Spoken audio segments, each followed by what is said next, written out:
स्मृतिपुराणालयं करुणालयं नमामि भगवत्पादं शङ्करं लोकशङ्करम् शङ्करं शङ्कराचार्यं केशवं बादरायणम् सूत्रभाष्यौ कृतौ वन्दे भगवन्तौ पुनः पुनः जगदादि जगद्गुरु ಸಿದ್ಧಾರೂಢ ಮಹಾಸ್ವಾಮಿಗಳ ಪಾದ ಪದ್ಮಗಳಿಗೂ ಆರೂಢ ಜ್ಯೋತಿ ಶಿವಪುತ್ರ ಮಹಾಸ್ವಾಮಿಗಳ ಶ್ರೀ ಚರಣಕ್ಕೂ ಶ್ರೋತ್ರಿಯ ಬ್ರಹ್ಮನಿಷ್ಠ ಬ್ರಹ್ಮಲೀನ ಬಸವಾನಂದರ ಶ್ರೀ ಪಾದಗಳಿಗೂ ಅನಂತ ದೀರ್ಘ ದಂಡ ಪ್ರಣಾಮಗಳನ್ನು ಸಮರ್ಪಿಸುತ್ತ ಈ ದಿನ ಶ್ರೀ ಶಂಕರ ಭಗವತ್ಪಾದರು ರಚಿಸಿದ ವಿವೇಕ ಚೂಡಾಮಣಿ ಎನ್ನುವ ಗ್ರಂಥದ ಮನೋಮಯ ಕೋಶದ ಎಷ್ಟನೇ ಶ್ಲೋಕಮ್ಮ? 174. ಎಷ್ಟಮ್ಮ? 174. 174ನೇ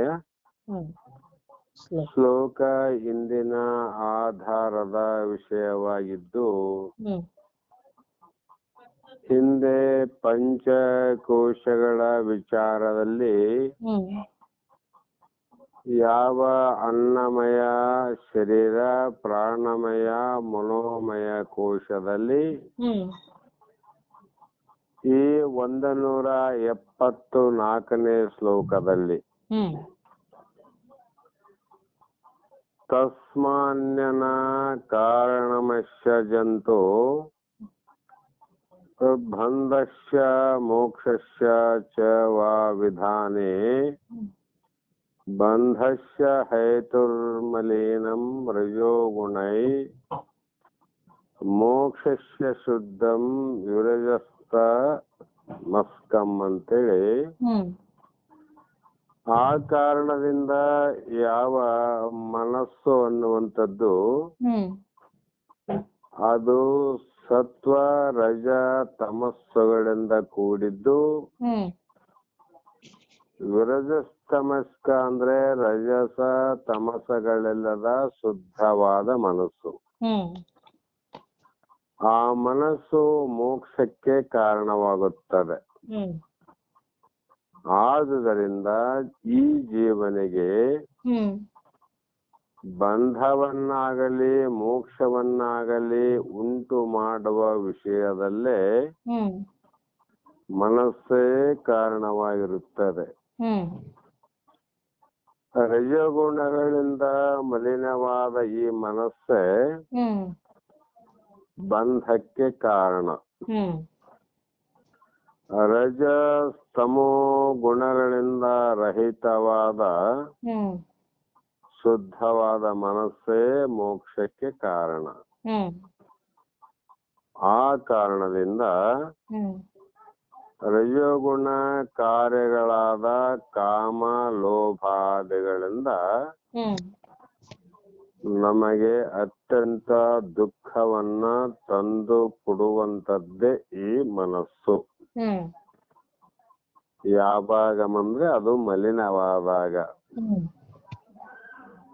ಮಲಿನ ಅಂದ್ರೆ ಅದು ದೋಷಗಳಿಂದ ಕೂಡಿದಾಗ. ಅದಕ್ಕಾಗಿ ನಾವು ಏನು ಮಾಡಬೇಕು ಅಂದ್ರೆ ಆ ರಜೋ ಮತ್ತು ತಮೋ ಗುಣಗಳಿಂದ ಮಲಿನವಾದಂತ ಮನಸ್ಸನ್ನ ಪರಿಶುದ್ಧವಾಗಿ ಮಾಡಬೇಕಾಗಿದ್ರೆ ಅದು ತಮೋ ಸಾತ್ವಿಕ ಗುಣದಿಂದ ಮಾತ್ರ ಸಾಧ್ಯ.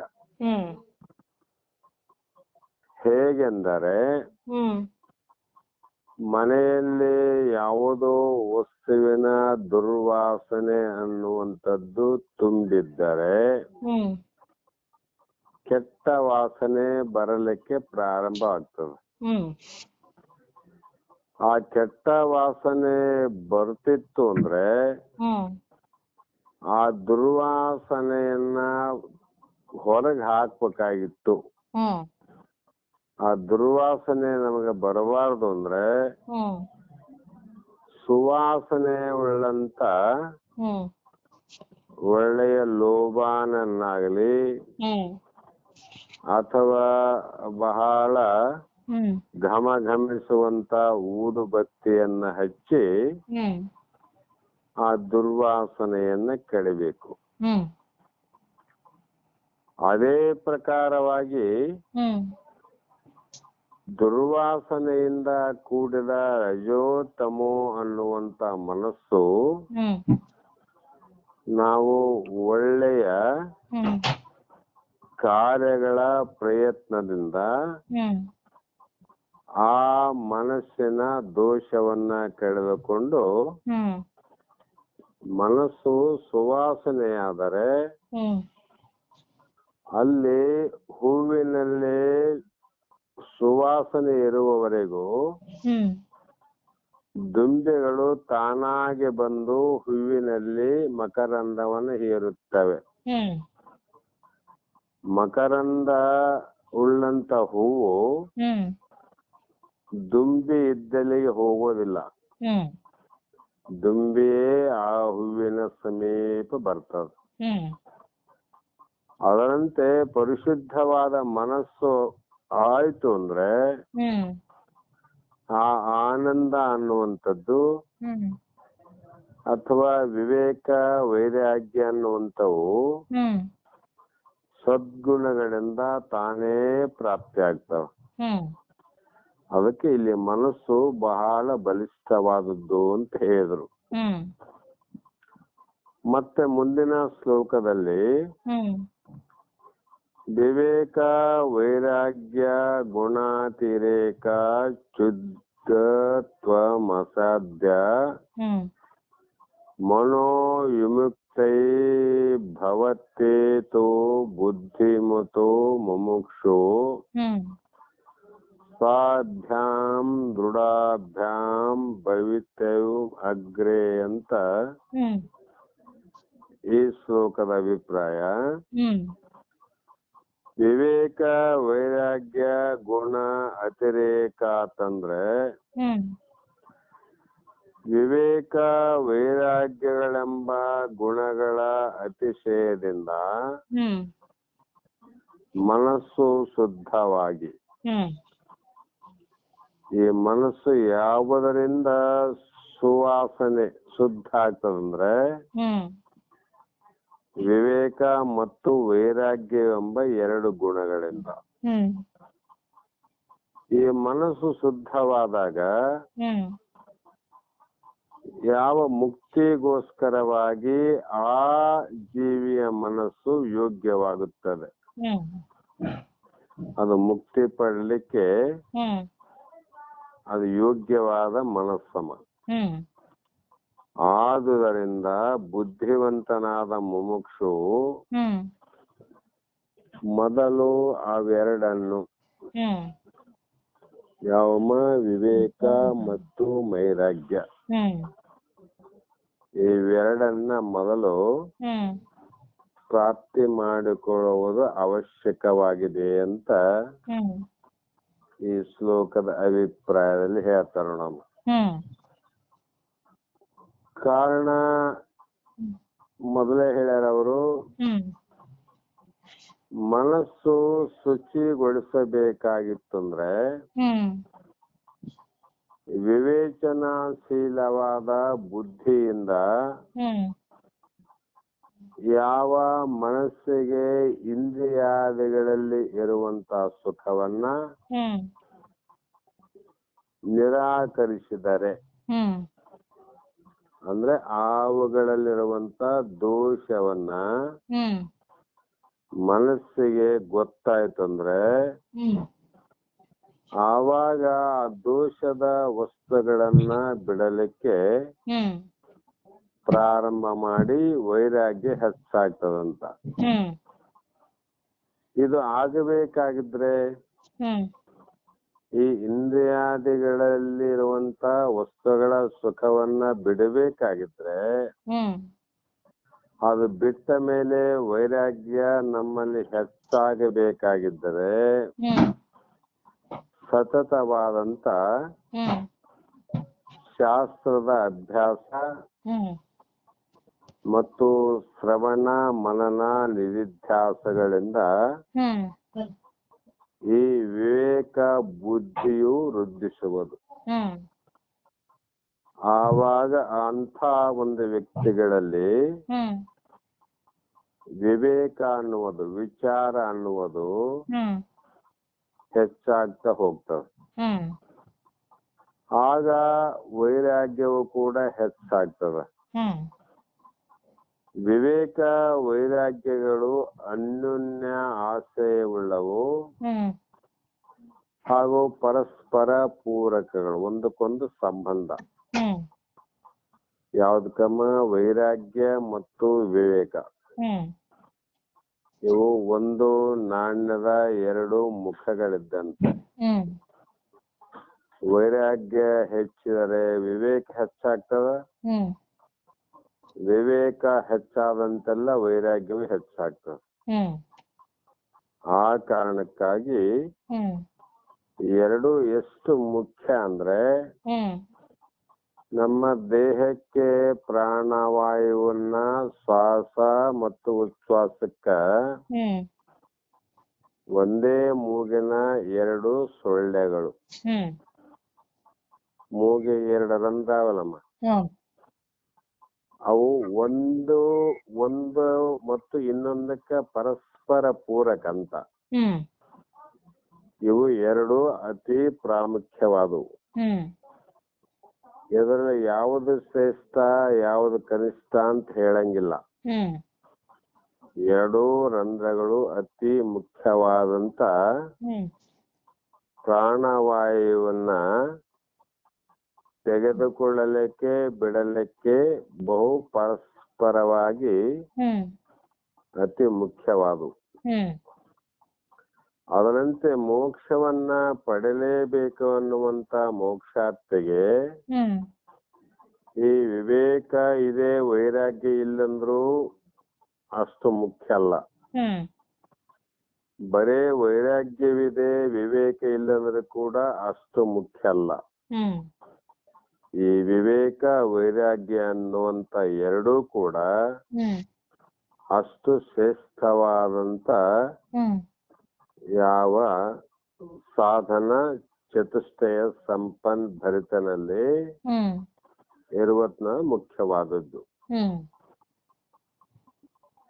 ಯಾಕೆಂದ್ರೆ ಮನಸ್ಸಿನ ಹೊಯ್ದಾಟ ಕೋಲಾಹಲಗಳು ಕಡಿಮೆಯಾದಂತೆಲ್ಲ ಹ್ಮ್ ಬುದ್ಧಿಯ ಮುಸುಕು ತೆರೆಯುತ್ತಾ ಹೋಗುವುದು. ಹ್ಮ್ ಮನಸ್ಸಿನ ಚಂಚಲತ್ವದಿಂದ ಒಯ್ದಾಟ ಅದಲ್ಲಮ್ಮ, ಹ್ಮ್ ಆ ಒಯ್ದಾಟದಿಂದ ಅನಂತ ರೀತಿ ಕೋಲಾಹಲಗಳು. ಹ್ಮ್ ಅದು ಅನುಕೂಲ ಪ್ರತಿಕೂಲ ನೋಡ್ತದ.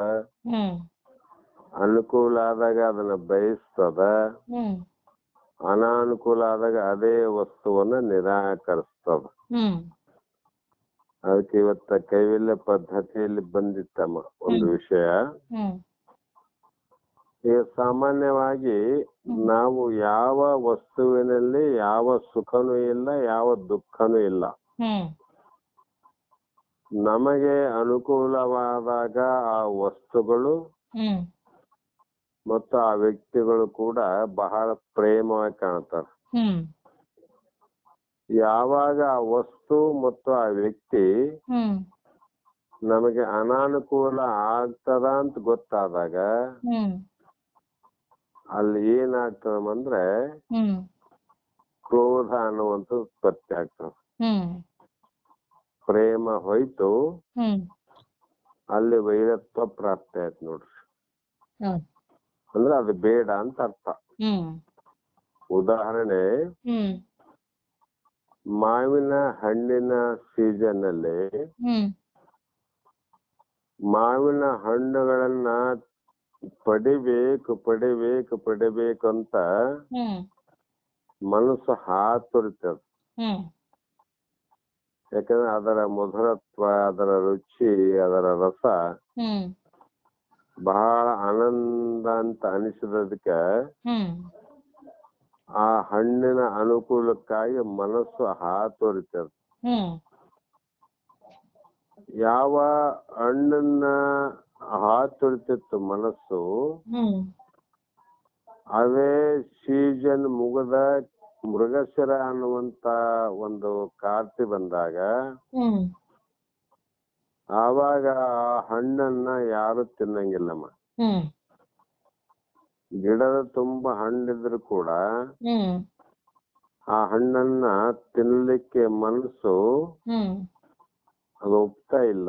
ಹ್ಮ್ ಅದೇ ಹಣ್ಣನ್ನ ಮೊದಲು ಎಷ್ಟು ಅನುಕೂಲ ಅಂತೇಳಿ ಹಾತೊರ್ತಿತ್ತು, ಹ್ಮ್ ಅದೇ ಗಿಡದ ಹಣ್ಣನ್ನ ಈಗ ಬೇಡ ಅಂತ ನಿರಾಕರಿಸ್ತದ. ಹ್ಮ್ ಕಾರಣ ಈಗ ಹಣ್ಣಿನಲ್ಲಿ ಹುಳವಿದ್ದವಂತ. ಹ್ಮ್ ಆ ಒಂದು ಸೀಸನ್ ಮುಗಿದ್ಮೇಲೆ ಹುಳ ಬೀಳ್ತಾವ ಮೊದ್ರಾಗ. ಹ್ಮ್ ಅಂದ್ರೆ ಏನಾಯ್ತ್ರಿ, ಅನಾನುಕೂಲ ಅಂತ ಬಿಡ್ತು ಮನಸ್ಸು. ಹ್ಮ್ ಅನುಕೂಲ ಆದಾಗ ಮಾತ್ರ ಅದನ್ನ ಹಿಡಿತು ಆ ಮನಸ್ಸು. ಹ್ಮ್ ಹಣ್ಣಿನಲ್ಲಿ ಯಾವಾದ ರೀತಿ ಇಲ್ಲ. ಹ್ಮ್ ನೀವು ಹಣ್ಣನ್ನ ತಿನ್ನದಿ ಅಂತ ಅದು ಬೆಳೆದಲ್ಲ, ಹ್ಮ್ ತಿನ್ನಬೇಡ್ರಿ ಅಂತ ಹೇಳಂಗಿಲ್ಲ. ಹ್ಮ್ ನಾವೇ ಅನುಕೂಲ ಆದಾಗ ತಿಂತೀವಿ, ಹ್ಮ್ ಅನಾನುಕೂಲ ಆದಾಗ ಬಿಡ್ತೀವಂತ. ಹ್ಮ್ ಇದೇ ಪ್ರಕಾರ ಎಲ್ಲಾ ವಸ್ತುಗಳನ್ನ ತಿಳಿಬೇಕಂತ ನಾವು. ಹ್ಮ್ ಈಗ ತಮಗುಣ ಹೆಚ್ಚಾದಂತೆಲ್ಲ ಏನಾಗ್ತದ ಅಂದ್ರೆ, ಹ್ಮ್ ಸತ್ವಗುಣ ಹೆಚ್ಚಾದಂತೆಲ್ಲ ರಜೋಗುಣ ತಮಗುಣ ಕಡಿಮೆ ಆಕ್ಕಂತ ಹೋಗ್ತಾವ. ಹ್ಮ್ ಆವಾಗ ಆ ಸತ್ವಗುಣದಲ್ಲಿ ಹ್ಮ್ ಪೂರ್ಣ ಮೋಕ್ಷಕ್ಕೆ ಅದು ಯೋಗ್ಯವಾಗುವುದು. ಹ್ಮ್ ಮನಸ್ಸಿನಿಂದ ಆತ್ಮನನ್ನ ಅರಿಯುವುದು ಸಾಧ್ಯವಿಲ್ಲ. ಹ್ಮ್ ಯಾಕಂದ್ರೆ ಅದು ಮನೋ ಅತೀತವಾಗಿರ್ತಕ್ಕಂಥದ್ದು ಆತ್ಮ. ಹ್ಮ್ ಆದರೆ ಆತ್ಮನನ್ನ ಸಂದರ್ಶಿಸಿದಾಗ ಹ್ಮ್ ಈ ರಜೋ ತಮೋ ಗುಣಗಳನ್ನು ನೀಗಿರುವ ಹ್ಮ್ ಪರಿಶುದ್ಧ ಮನಸ್ಸು ತಾನಾಗಿ ಹ್ಮ್ ಕರಗಿ ಲೀನವಾಗುವುದು. ಹ್ಮ್ ಮನಸ್ಸು ಏನಾಗ್ತಮ್ಮ, ಕರಗ್ತಾ ಹೋಗ್ತದೆ. ಹ್ಮ್ ಕರಗೋದಂದ್ರೆ ಅಲ್ಲಿ ಆಸೆ, ಆಕಾಂಕ್ಷೆಗಳು, ಹ್ಮ್ ಆಮಿಷಗಳು, ಹ್ಮ್ ಒಂದನ್ನ ಪಡಿಬೇಕು ಇನ್ನೊಂದನ್ನ ಬಿಡಬೇಕು ಅನ್ನುವಂತ ಹ್ಮ್ ಎಲ್ಲಾ ಭಾವನೆಗಳು ನಷ್ಟ ಆಗ್ತಾವಂತ ಅರ್ಥ ಮಾಡಬೇಕು. ಹ್ಮ್ ಮನಸ್ಸು ಕರಗುತ್ತದೆ ಅಂದ್ರೆ ಹ್ಮ್ ವಿಷಯಾದಿಗಳ ಭಾವನೆ ಬಿಟ್ಟು ಹ್ಮ್ ಅದು ಮನಸ್ಸು ಪರಿಶುದ್ಧವಾಗಿರ್ತಾವಂತ. ಹ್ಮ್ ಆ ಮನಸ್ಸೇ ಕರಗಿ ಹೋದ ಮೇಲೆ, ಅಂದ್ರೆ ಅದರ ಭಾವನೆಗಳ ಕರಗಿದ ಮೇಲೆ ಹ್ಮ್ ಆ ಮನುಷ್ಯನ ವ್ಯಕ್ತಿತ್ವ ಹ್ಮ್ ಆಸೆ ಆಕಾಂಕ್ಷೆಗಳಿಂದ ನಾಶವಾಗ್ತವೆ. ಹ್ಮ್ ಆಗ ಆತ್ಮೈಕ ಭಾವದ ಅನುಭವ ಆಗುವುದು. ಹ್ಮ್ ಅದು ನಿಜವಾದ ಮೋಕ್ಷದ ಅನುಭವ. ಹ್ಮ್ ಮೋಕ್ಷದ ಅನುಭವ ಅಂದ್ರೆ ಹ್ಮ್ ಅದೇ. ಹ್ಮ್ ಸಾಮಾನ್ಯವಾಗಿ ಮಂಜುಗಡ್ಡೆ ಇರ್ತವೆ. ಹ್ಮ್ ಮಂಜುಗಡ್ಡೆಯಲ್ಲಿ ಸೂರ್ಯನ ಪ್ರತಿಬಿಂಬ ಬೀಳೋದಿಲ್ಲ. ಹ್ಮ್ ಅದೇ ಮಂಜು ಗಡ್ಡೆ ಕರಗಿ ನೀರಾದಾಗ ಹ್ಮ್ ಅದರಲ್ಲಿ ಸೂರ್ಯನ ಪ್ರತಿಬಿಂಬ ತಾನಾಗಿ ಬೀಳ್ತದ ನೋಡಮ್ಮ. ಹ್ಮ್ ಮೊದಲು ನೀರೇ, ಹ್ಮ್ ಈಗಲೂ ನೀರೇ. ಹ್ಮ್ ಮೊದಲು ಯಾಕೆ ತೋರ್ಲಿಲ್ಲ ಅಂದ್ರೆ ಹ್ಮ್ ಅದು ಘನವಾಗಿದ್ದ ಕಾರಣ ಅದರಲ್ಲಿ ಕಿರಣಗಳು ಪ್ರವೇಶ ಆಗೋದಿಲ್ಲ. ಹ್ಮ್ ಈಗ ನೀರಾದಾಗ, ಅದೇ ಕರೆಗೆ ನೀರಾದಾಗ ಹ್ಮ್ ಅದು ಏನಾಯ್ತಂದ್ರೆ ಸೂರ್ಯನ ಪ್ರತಿಬಿಂಬ ಹ್ಮ್ ಅದರೊಳಗೆ ತಾನಾಗಿ ಬೀಳುತ್ತದೆ ವಿನಃ ಹ್ಮ್ ಯಾವ ಪ್ರಯತ್ನವನ್ನ ಮಾಡುವ ಅವಶ್ಯಕತೆ ಇಲ್ಲ ಆಗ ಹ್ಮ್ ಕರಗಿದಾಗ. ಹ್ಮ್ ಅದೇ ಪ್ರಕಾರವಾಗಿ ಇಲ್ಲಿಯೂ ಕೂಡ ಆತ್ಮೈಕ ಭಾವದ ಅರಿವಾಗುವುದು ಆ ಮನಸ್ಸಿನಲ್ಲಿ. ಹ್ಮ್ ಈ ಪರಿವರ್ತನೆಯನ್ನ ತ್ವರಿತಗೊಳಿಸುವ ಸಾಧನ. ಹ್ಮ್ ಆದ್ದರಿಂದ ಕುಶಲರಾದ ಮನುಷ್ಯರು ಹ್ಮ್ ವಿವೇಕ ವೈರಾಗ್ಯಗಳ ಎರಡನ್ನೂ ಮೊದಲು ನಮ್ಮಲ್ಲಿ ಬೆಳೆಸಿಕೊಳ್ಳಬೇಕು. ಹ್ಮ್ ವಿವೇಕ ವೈರಾಗ್ಯಗಳ ಬಲದಿಂದಲೇ ಮುಮುಕ್ಷುಗಳು ಹ್ಮ್ ತಮ್ಮ ಗುರಿಯನ್ನ ಮುಟ್ಟಬಲ್ಲರು. ಹ್ಮ್ ಇವು ಈ ಎರಡರ ಬಲ ನಮಗೆ ಇದ್ದಿಲ್ಲ ಅಂದ್ರೆ ಹ್ಮ್ ನಾವು ಮೋಕ್ಷದ ಗುರಿಯನ್ನ ಮುಟ್ಟಲಿಕ್ಕೆ ಸಾಧ್ಯ ಇಲ್ಲ. ಹ್ಮ್ ಆ ಕಾರಣದಿಂದ ಹ್ಮ್ ಈ ಮನೋನಾಮ ಮಹಾವ್ಯಾಘ್ರೋ ಹ್ಮ್ ವಿಷಯ ಅರಣ್ಯ ಭೂಮಿಷು ಹ್ಮ್ ಚರಿತ್ಯತ್ರ ನ ಗಚ್ಚಂತು ಸಾಧವು ಹ್ಮ್ ಹೇ ಮುಮುಕ್ಷವ ಅಂತ ಹ್ಮ್ ಈ 176ರಲ್ಲಿ ಹೇಳ್ತಾರಮ್ಮ. ಹ್ಮ್ ಮನಸ್ಸು ಅನ್ನುವಂಥದ್ದು ಹೇಗಿದೆ ಅಂದ್ರೆ ಇದು ದೊಡ್ಡ ಹುಲಿ ಇದ್ದಂಗಂತ. ಹ್ಮ್ ಈ ದೊಡ್ಡ ಹುಲಿ ಹ್ಮ್ ವಿಷಯಗಳೆಂಬ ಅರಣ್ಯ ಪ್ರದೇಶಗಳಲ್ಲಿ ಹ್ಮ್ ಓಡಾಡುತ್ತಾ ಇರುತ್ತದೆ. ಹ್ಮ್ ಅಲ್ಲಿಗೆ ಮುಮುಕ್ಷಗಳಾದ ಸತ್ಪುರುಷರು ಹೋಗದೆ ಇರಲಿ ಅಂತ. ಹ್ಮ್ ಯಾರು ಹೋಗ್ಬಿಡದಮ್ಮ? ಸತ್ಪುರುಷರು.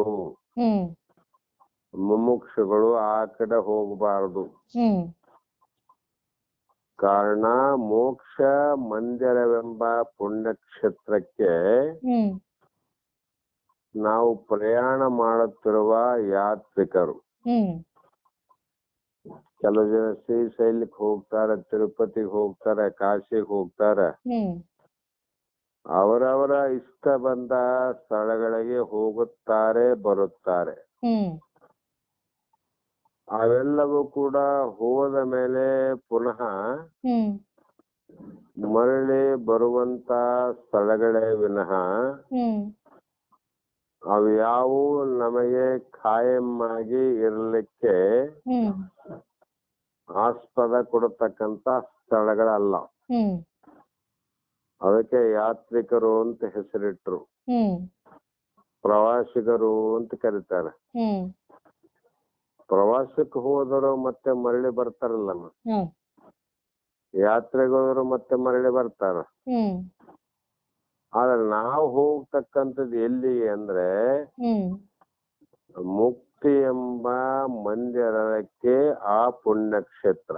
ಹ್ಮ್ ಇದಕ್ಕೆ ಮುಕ್ತಿ ಮಂದಿರ ಅಂತ ಕರೀತಾರೆ. ಹ್ಮ್ ಅಲ್ಲಿಗೆ ನಾವು ಪ್ರಯಾಣ ಮಾಡ್ತಾ ಇದ್ದೀವಿ. ಹ್ಮ್ ಯಾವ ಬಲದಿಂದ ಅಂದ್ರೆ ಹ್ಮ್ ಆಧ್ಯಾತ್ಮಿಕದ ಬಲದಿಂದ, ಹ್ಮ್ ವಿವೇಕ ವೈರಾಗ್ಯದಿಂದ, ಹ್ಮ್ ಹಲವು ಜನ್ಮದ ಪುಣ್ಯದ ಫಲದಿಂದ ಹ್ಮ್ ಇವತ್ತು ಇಂಥ ಕ್ಷೇತ್ರಕ್ಕೆ ಪ್ರಯಾಣ ಮಾಡುತ್ತಿರುವ ಹ್ಮ್ ಯಾತ್ರಿಕರು ನಾವೆಲ್ಲ. ಹ್ಮ್ ಆ ಯಾತ್ರೆ ಮಾಡುವ ಮಾರ್ಗದಲ್ಲಿ ಹ್ಮ್ ಅವರ ದಿಗ್ದರ್ಶನಕ್ಕಾಗಿ ಒಂದು ಫಲಕವನ್ನು ಹಾಕಬೇಕು, ಹ್ಮ್ ಬೋರ್ಡ್ ಹಾಕ್ಬೇಕು. ಹ್ಮ್ ಅದರ ಮೇಲೆ ಹ್ಮ್ ಏನಂತ ಬರಿಬೇಕು ಅಂದ್ರೆ ಹ್ಮ್ ಪಟ್ಟಣಗಳಲ್ಲಿ ಮನೆಯ ಮುಂದೆ ಹ್ಮ್ ನಾಯಿಗಳಿವೆ ಎಚ್ಚರಿಕೆ ಅಂತ ಬೋರ್ಡ್ ಹಾಕ್ತಾರಮ್ಮ. ಹ್ಮ್ ಇಲ್ಲಿ ಕಾಡು ಪ್ರಾಣಿಗಳಿವೆ ಎಚ್ಚರಿಕೆ ಅಂತನೂ ಬೋರ್ಡ್ ಹಾಕ್ತಾರ. ಹ್ಮ್ ಇಲ್ಲಮ್ಮ ಅರಣ್ಯದಲ್ಲಿ. ಹ್ಮ್ ಅದರಂತೆ ಹ್ಮ್ ಈ ದಾರಿ ಅಪಾಯಕರ. ಹ್ಮ್ ನಾವೇನ್ ಬೋರ್ಡ್ ಹಾಕಮ್ಮ, ಹ್ಮ್ ಈ ದಾರಿ ಡೇಂಜರ್ ಅದ. ಹ್ಮ್ ಯಾಕೆಂದ್ರೆ ಇಲ್ಲಿ ಹುಲಿಗಳವ, ಹ್ಮ್ ಇಲ್ಲಿ ಚಿರತೆಗಳವ, ಹ್ಮ್ ಆ ಮನುಷ್ಯರನ್ನ ಅವು ತಿಂದು ಹಾಕುತ್ತವೆ. ಹ್ಮ್ ಆ ಕಾರಣ ಈ ಹುಲಿ ಓಡಾಡುವಂತ ಹ್ಮ್ ಸ್ಥಳ.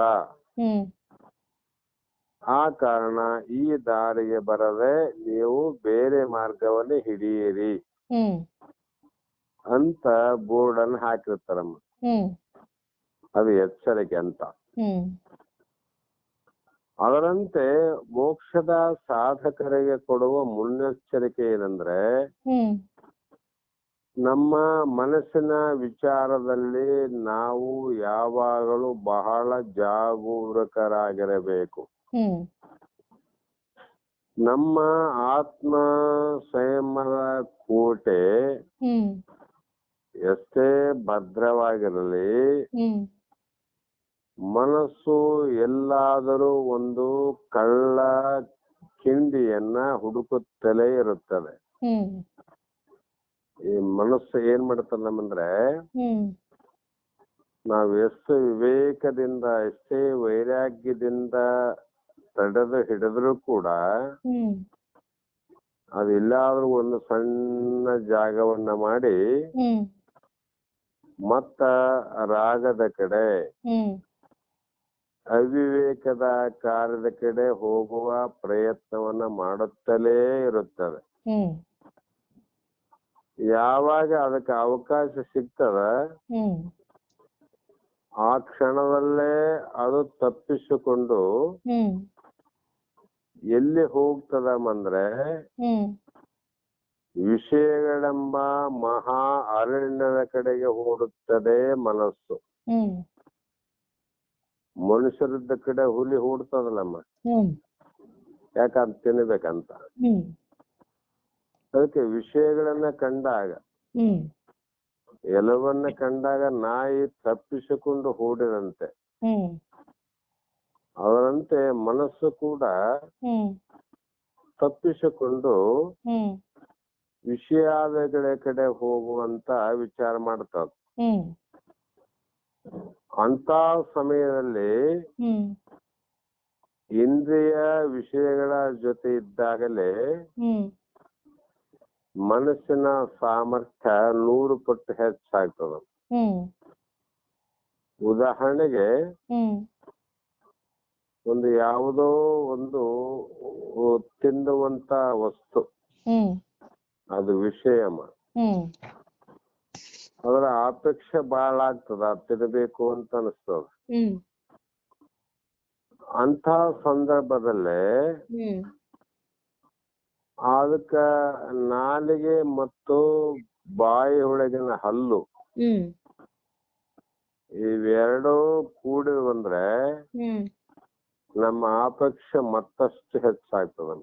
ಹ್ಮ್ ಎರಡು ಕೂಡಿದಾಗ, ಹೌದಿಲ್ಲ?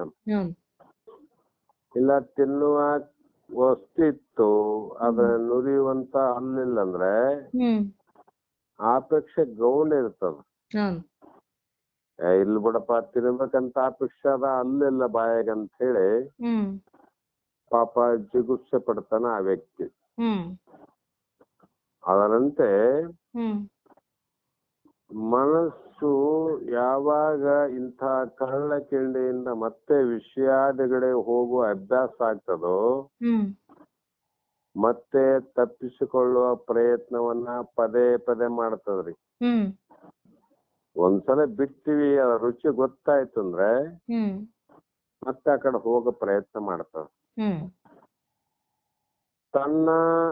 ನಮ್ಮನ್ನು ವಿಷಯ ವಾಸನೆಗಳ ದಟ್ಟ ಅಡವಿಗೆ ಸೆಳೆದು ಹ್ಮ್ ನಮ್ಮ ಮನಸ್ಸನ್ನ ಚಿಂದೆ ಮಾಡುವುದು, ಹ್ಮ್ ಅಷ್ಟೇ ಅಲ್ಲದೆ ನಮ್ಮನ್ನು ಹ್ಮ್ ಇಂದ್ರಿಯ ಸುಖಗಳ ಗುಲಾಮರನ್ನಾಗಿ ಮಾಡಬಹುದು. ಹ್ಮ್ ನಾವೆಲ್ಲ ಇಂದ್ರಿಯಾದಿಗಳಲ್ಲಿ ಸುಖ ಇಲ್ಲ ಅಂತ ಮೊದಲು ತಿಳ್ಕೊಂಡು ಬಿಟ್ಟಿವಲ್ಲಮ್ಮ.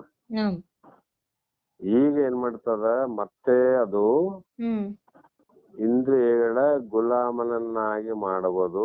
ಹ್ಮ್ ಅದೇ ವ್ಯಸನದಿಂದ ಹ್ಮ್ ಭೋಗಗಳಲ್ಲಿ ಹ್ಮ್ ಹೆಚ್ಚಿನ ರಾಗವನ್ನ ಉಂಟು ಮಾಡುವುದು ಮನಸ್ಸೆ. ಹ್ಮ್ ಆದ್ದರಿಂದ ಹ್ಮ್ ವೇದಾಂತ ಸಾಧಕರು ಯಾವಾಗಲೂ ಹ್ಮ್ ಬಹಳ ಎಚ್ಚರ ಇರಬೇಕು ಅಂತ. ಹ್ಮ್ ಸ್ವಲ್ಪ ಏನಾದ್ರೂ ಎಚ್ಚರ ತಪ್ಪಿದ್ವಂದ್ರೆ ಹ್ಮ್ ಆ ಮನಸ್ಸು ಮತ್ತೆ ಬಿಟ್ಟಂತ ವಿಷಯಗಳನ್ನ ಹ್ಮ್ ಮತ್ತೆ ಹಿಡಿಲಿಕ್ಕೆ ಹೋಗ್ತದಮ್ಮ. ಹ್ಮ್ ಆ ಕಾರಣ ವಿವೇಕ ವೈರಾಗ್ಯಗಳ ಮಾರ್ಗವನ್ನ ಬಿಟ್ಟು ಹ್ಮ್ ಅತ್ತ ಇತ್ತ ಕದಲಕೂಡದು. ಹ್ಮ್ ಆ ಕಡೆ ಈ ಕಡೆ ಹೋಗಬಾರದು ಮನಸ್ಸು. ಹ್ಮ್ ದಣಿವನ್ನ ಲೆಕ್ಕಿಸದೆ, ಬೇಸರಿಸದೆ, ಎಡೆ ಬಿಡದೆ ಹ್ಮ್ ವಿವೇಕ ವೈರಾಗ್ಯಗಳನ್ನ ಅನುಸರಿಸಿ ನಡೆಯಬೇಕು. ಹ್ಮ್ ಇದನ್ನ ಸಾಧನೆ ಮಾಡುವಾಗ ಹ್ಮ್ ಬಹಳಷ್ಟು ತ್ರಾಸ ಆಗ್ತದಮ್ಮ. ಹ್ಮ್ ಆ ತ್ರಾಸನ್ನ ಲೆಕ್ಕಕ್ಕೆ ತಗೋಬಾರ್ದು. ಹ್ಮ್ ಮತ್ತ ಏನಪ್ಪಾ ಇದ್ರಲ್ಲಿ ಏನಿದೆ, ಹ್ಮ್ ಇದು ಭೋಗದ ಆಲಾಪನೆ, ಹ್ಮ್ ಭೋಗದ ಸುಖಗಳೇ ಬಹಳ ಚೆನ್ನಾಗ್ಯಾವ ಹ್ಮ್ ಅಂತ ನಾವೇನಾದರೂ ಹ್ಮ್ ಲೆಕ್ಕಿಸದೆ ಅಂತ ಬೇಸರಿಸದೆ, ಹ್ಮ್ ಎಡೆ ಬಿಡದೆ ಅಂದ್ರೆ ಯಾವಾಗಲೂ ಅಂತ ಹ್ಮ್ ವಿವೇಕ ವೈರಾಗ್ಯಗಳನ್ನ ಅನುಸರಿಸೇ ನಡಿಬೇಕು. ಅಂದ್ರೇನೆ ಮಾಡೋದಕ್ಕಿಂತ ಮುಂಚೆ, ನೋಡುವುದಕ್ಕಿಂತ ಮುಂಚೆ, ಕೇಳುವುದಕ್ಕಿಂತ ಮುಂಚೆ, ನಡೆಯುವುದಕ್ಕಿಂತ ಮುಂಚೆ, ಕೈಯಿಂದ ಹಿಡಿಯುವುದಕ್ಕಿಂತ ಮುಂಚೆ ನಾವು ವಿವೇಕದಿಂದ ಪರಿಶೀಲನೆ ಮಾಡಬೇಕು. ಈ ವಸ್ತು ಹಿಡಿದ್ರೆ ಏನಾಗ್ತದ, ಈ ವಸ್ತುವನ್ನ ನೋಡಿದ್ರೆ ಏನಾಗ್ತದ, ಈ ವಸ್ತುವಿನ ಸಂಘವನ್ನ ಮಾಡಿದ್ರೆ ಏನಾಗ್ತದ ಅನ್ನುವುದನ್ನ ಯಾವಾಗಲೂ ವಿವೇಕ. ಆ ನಂತರ ಅದನ್ನ ಬಿಡುವುದೇ ವೈರಾಗ್ಯ. ಅದು ಬಿಡದೆ ವೈರಾಗ್ಯ ಅಲ್ರಿ. ಈ ರೀತಿ ಅವುಗಳ ಅಡಿಯಲ್ಲಿಯೇ ನಾವು ನಡೆಯಬೇಕು. ಎಲ್ ಬಿಡ್ರಿ, ಒಂದು ಸಲ ಆದ್ರೆ ಏನಾಗ್ತದಂತ ಒಂದೇ ಒಂದು ಸಲ ಆ ವಿವೇಕ ವೈರಾಗ್ಯದ ಮಾರ್ಗವನ್ನ ಜಾರಿ ಹೋದ್ರೆ ಸಾಕು, ಮನಸ್ಸು ನಮ್ಮನ್ನ ವಿಷಯೋಪಭೋಗಗಳ ಪಾತಾಳಕ್ಕೆ ಮತ್ತೆ ತುಳಿದು ಬಿಡುವುದು. ಎಷ್ಟು ಮೇಲೆ ಬಂದಿವಲ್ಲಮ್ಮ, ಇಷ್ಟೆಲ್ಲ ಪ್ರಯತ್ನ ಮಾಡಿ ಅದೇನು ಒಂದು ಸಲ ಅಂತ ಅಂದ್ರೆ ನಮ್ಮನ್ನ ಪಾತಾಳಕ್ಕೆ ಹೋಯ್ತದ. ಅದರಿಂದ ನಾವು ಜನ್ಮ ಜನ್ಮಾಂತರದಿಂದ ಇಲ್ಲಿಯವರೆಗೆ ಪಟ್ಟಂತ ಕಷ್ಟ, ಸಹಿಸಿಕೊಂಡಂತ ದುಃಖ, ಇವೆಲ್ಲಕ್ಕಿಂತ ಇನ್ನೂ ಹೆಚ್ಚಿನ ಕಷ್ಟಗಳಿಗೆ ನಮ್ಮನ್ನ ಗುರಿ ಮಾಡುವುದು ಯಾವುದಮ್ಮ? ಈ ಮನಸ್ಸು. ಕಾರಣ ಹೊರಗಿನ ವಿಷಯಗಳನ್ನ ಅರಿಸಿಕೊಂಡು ಹುಡುಕಿಕೊಂಡು ಅವುಗಳ ಕಡೆಗೆ ಓಡುವ ಸ್ವಭಾವ ಇರುವಂತೆ ಈಗ ಮನಸ್ಸು ಏನ್ ಮಾಡ್ತದಮ್ಮ? ಬಂಧಕ್ಕ ಕಾರಣ ಮಾಡೋದಕ್ಕೋಸ್ಕರವಾಗಿ ಎಷ್ಟೇ ಜಾಗರೂಕರಾಗಿದ್ರು ಕೂಡ ನಮ್ಮನ್ನ ವಿಷಯಗಳನ್ನ ಹುಡುಕಿಕೊಂಡೇ ಹೋಗ್ತಾರೆ. ಶಬ್ದದ ಕಡೆ ಹೋಗ್ತದ, ರೂಪ ರಸ ಗಂಧದ ಕಡೆ ಹೋಗ್ತದ. ಹ್ಮ್ ಅವುಗಳನ್ನು ಹುಡುಕಿಕೊಂಡು ಹೋಗ್ತದಲ್ಲಮ್ಮ. ಹ್ಮ್ ಒಂದು ಎಕ್ಸಾಂಪಲ್ ಹೇಳ್ತೇನೆ ನಿಮಗೆ. ಹ್ಮ್ ಈ ರಾಯಚೂರಲ್ಲಿ ಬೇಕಾದಷ್ಟು ಹ್ಮ್ ವಸ್ತುಗಳು ಉಂಟು, ವಿಷಯಗಳುಂಟು, ಪದಾರ್ಥಗಳುಂಟು. ಹ್ಮ್ ಯಾವ ಪದಾರ್ಥಗಳು ನಿಮ್ಮನ್ನ ಹುಡುಕಿಕೊಂಡು ಬರೋದಿಲ್ಲ, ಹ್ಮ್ ನೀವೇ ಹುಡುಕಿಕೊಂಡು ಹೋಗ್ತಾರಲ್ಲ. ನಮ್ಮ ಹೌದು. ಹೋಟೆಲಲ್ಲಿ ತಿಂದಿದ್ರೆ ಹೋಟೆಲ್ಲೇ ನಮ್ಮ ಮನೆಗೆ ಬರೋದಿಲ್ಲ, ನಾವೇ ಹೋಗ್ಬೇಕಲ್ಲಿ. ಹ್ಮ್ ಮಾರ್ಕೆಟ್ಗೆ ಹೋಗ್ಬೇಕಾದ್ರೆ ನಾವೇ ಮಾರ್ಕೆಟ್ ಹೋಗ್ಬೇಕು ವಿನ ಹ್ಮ್ ಮಾರ್ಕೆಟ್ ಅಲ್ಲಿರ್ತಕ್ಕಂಥ ಮಾರ್ಕೆಟೇ ನಮ್ಮ ಮನೆಗೆ ಬರೋದಿಲ್ಲ ಅಂತ ಹ್ಮ್ ನಾವೇ ಹುಡುಕೊಂಡು ಹೋಗ್ತೀವಿ. ಹೌದು. ಇದು ಇಲ್ಲಿಯವರೆಗೆ ಆದಂತ ಘಟನೆ. ಹ್ಮ್ ಈಗ ಹ್ಮ್ ನಾವು ವಿಷಯಗಳ ಕಡೆ ಹೂಡುವಂತ ಮನಸ್ಸನ್ನ ಹ್ಮ್ ಭಗವಂತನ ಕಡೆ ಹೋಗುವಂತೆ ನಿರ್ಮಿಸಬೇಕು. ಹ್ಮ್ ಆತ್ಮನ ಕಡೆ, ಭಗವಂತನ ಕಡೆ, ಪರಮಾತ್ಮನ ಕಡೆ, ಸ್ವರೂಪದ ಕಡೆ ಹ್ಮ್ ಮಾಡಿದಾಗ ಹ್ಮ್ ಬಾಹ್ಯ ವಿಷಯಗಳಿಂದ ಆಕರ್ಷಿತವಾಗಿ ಹ್ಮ್ ಅವುಗಳ ಕಡೆಗೆ ಓಡುವುದು ಮನಸ್ಸಿನ ಸ್ವಭಾವ. ಹ್ಮ್ ಯಾಕಂದ್ರೆ ಭಗವಂತ ಬಹಿರ್ಮುಖವಾಗಿನೇ ಸೃಷ್ಟಿ ಮಾಡ್ಯಾನ ಹ್ಮ್ ಇಂದ್ರಿಯಾದಿಗಳನ್ನ, ವಿಷಯಾದಿಗಳನ್ನ. ಹ್ಮ್ ಅದು ಬಲವಂತದಿಂದ ಪ್ರಯತ್ನ ಮಾಡಿ ಆ ಮನಸ್ಸನ್ನ, ಇಂದ್ರಿಯಗಳನ್ನ ಅಂತರ್ಮುಖ ಮಾಡ್ಬೇಕಾಗ್ಯದ. ಹ್ಮ್ ಆವಾಗ ಹ್ಮ್ ಮನಸ್ಸು ತನ್ನ ಸ್ವಭಾವವನ್ನ ತ್ಯಜಿಸುವಂತೆ ಮಾಡುವುದು ಬಹು ಕಷ್ಟ. ಹ್ಮ್ ಆದರೆ ಸಾಧಕರಾದವರು ಹ್ಮ್ ಮನಸ್ಸನ್ನೇ ತಾವೆಂದುಕೊಂಡು ಹ್ಮ್ ಅಭ್ಯಾಸ ಮಾಡಿಕೊಳ್ಳುವುದನ್ನು ಬಿಟ್ಟು ಹ್ಮ್ ಏನಮ್ಮ ಅಂದ್ರೆ ಮನಸ್ಸೇ ನಾವಂತ ತಿಳ್ಕೊಂಡಿವಲ್ಲಮ್ಮ, ಹೌದು. ಅದನ್ನು ಬಿಡ್ಬೇಕು ನಾವು.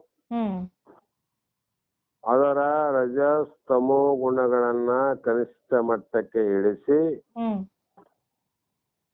ಆ ಸತ್ವಗುಣವನ್ನ ಹೆಚ್ಚಿಗೆ ಮಾಡಿಕೊಂಡು ವರ್ಧಿಸಿ ಹ್ಮ್ ಆ ಮನಸ್ಸನ್ನ ನಮ್ಮ ಸ್ವಾಧೀನ ಮಾಡಿಕೊಳ್ಳಬೇಕು. ಹ್ಮ್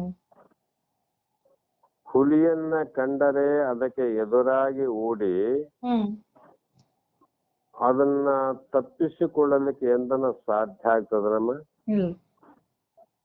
ಹುಲಿ ಓಡಿ ಬರ್ತಾವ, ಹ್ಮ್ ಅದ್ರ ಎದುರುಗಡೆ ನಾ ಹೋದಾಗ ಇನ್ನಿಷ್ಟು ಹುಲಿಗೆ ಅನುಕೂಲ ಆಯ್ತು. ಹೌದು. ಎಂದೂ ತಪ್ಪಿಸಿಕೊಳ್ಳಲಿಕ್ಕೆ ಸಾಧ್ಯನೇ ಇಲ್ಲ, ಮಾರ್ಗವೇ ಇಲ್ಲ.